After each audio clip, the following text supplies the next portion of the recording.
সাবেক প্রধানমন্ত্রী শেখ হাসিনার ঘনিষ্ঠ সালমান এফ রহমানের ছেলে আহমেদ শায়ান রহমান ও তার কাজিন আহমেদ শাহরিয়ার রহমানের মালিকানাধীন দুটি সম্পত্তি জব্দের নির্দেশ পেয়েছে যুক্তরাজ্যের ন্যাশনাল ক্রাইম এজেন্সি এনসিএ। দুটি সম্পত্তির মধ্যে একটি লন্ডনের অভিজাত 17 গ্রোভনার স্কোয়ারের একটি বিলাসবহুল অ্যাপার্টমেন্ট, অপর সম্পত্তি উত্তর লন্ডনের গ্রেসাম গার্ডেন্সের একটি বাড়ি।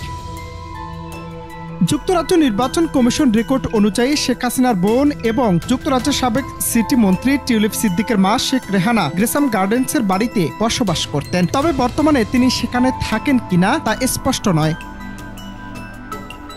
ন্যাশনাল ক্রাইম এজেন্সি এনসি এক বিবৃতিতে জানিয়েছে, আমরা নিশ্চিত করছি যে এসব সম্পত্তির বিরুদ্ধে একটি চলমান বেসামরিক তদন্তের অংশ হিসেবে এনসিএ ফ্রিজিং অর্ডার সুরক্ষিত করেছে। এই মুহূর্তে আমরা এর বেশি মন্তব্য করতে পারছি না। বাংলাদেশের দুর্নীতি দমন কমিশন বলছে, সালমান এফ রহমান এবং আহমেদ শায়ান ফজলুর রহমান বাংলাদেশের চলমান অর্থ আত্মসাৎ তদন্তের সন্দেহভাজন তালিকায় রয়েছেন। নথি থেকে জানা যায় এই সম্পত্তিগুলো আইন অব দ্য ম্যানের অফশোর কোম্পানির মাধ্যমে কেনা হয়েছিল।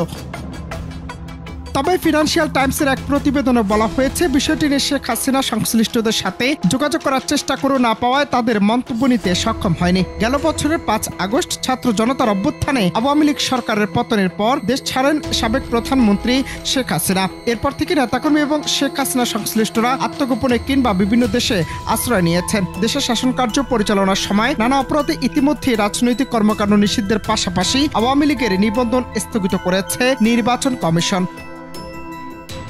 অনন্ত হাসান মাসুদ, বাংলা টিভি।